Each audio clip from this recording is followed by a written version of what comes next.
పథకాలు పెట్టి పబ్లిక్లా పతారా పెంచుకునుడే కాదు, ఏదో ఒక ఇగ్రం చేసి పైసలు కూడా సంపాదించాలి. తాపకోసారి అప్పుల కోసం చెయ్యి జాపకుండా సొంతంగా ఆమ్దాని పెంచుకోవాలి. అగో అప్పుడే సర్కారోళ్ళు చక్కగా పనిచేసినట్లు. ఇగో గిట్లనే ఎప్పుడు చూసినా ఏదో ఒక కొత్త ఇగ్రం చేస్తాండ్రు ఏపీ సర్కారోళ్ళు. అందరూ ఏపీ దిక్కు చూసేటట్టు చేస్తాండ్రు. చూడుండ్రి మళ్ళీ మిగరబెట్టిండ్రో. మొన్న బుల్లెట్ బండి, ఇప్పుడు యుద్ధాలు చేసే బాంబుల విమానం.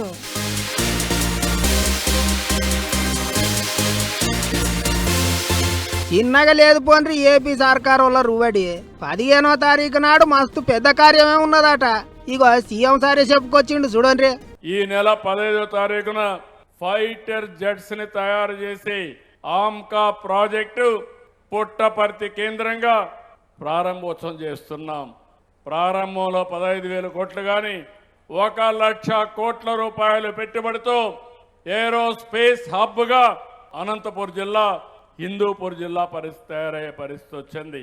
పుట్టపర్తి కాడ యుద్ధ విమానాలు తయారు చేసే కంపెనీ రాబోతున్నదట. 15వ తారీఖు నాడు ముఖ్యమంత్రి సారు, సెంట్రల్ రక్షణ మంత్రి రాజ్నాథ్ సారు, పెద్ద మనుషులంతా పోయి భూమి పూజ చేస్తారట. మొన్ననే విశాఖపట్నం సముద్రం ఒడ్డున గూగుల్ కంపెనీకి భూమి పూజ చేసిండ్రు. అటెనక బుల్లెట్ బండ్ల కంపెనీ శుభవార్త చెప్పిండ్రు. ఇప్పుడు యుద్ధ విమానాల కంపెనీ గురించి చెప్పిండ్రు. ఐటీ మంత్రి లోకేష్ సార్ అయితే ఇంటర్నెట్ లో తాపకో ఏ వీడియో పెట్టి ఏమొత్తాందో కనుక్కోండి అన్నట్టు పబ్లిక్ ను ఊరిస్తాండు.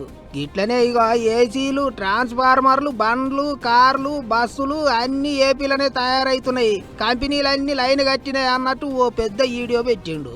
నయమే కదా, కంపెనీలు లెచ్చగొచ్చి ఆ కంపెనీలలో పబ్లిక్ కు కొలువులు వచ్చి రాష్ట్రం పేరు పెద్దగా అయితే అంతకంటే ఏం కావాలి అనుకుంటారు పబ్లిక్ కూడా. అన్నిటికీ మించి 15వ తారీఖు విమానాల కంపెనీకి భూమి పూజ చేసే కార్యం ఎట్లా నడుస్తుందో చూడాలి మరిగా.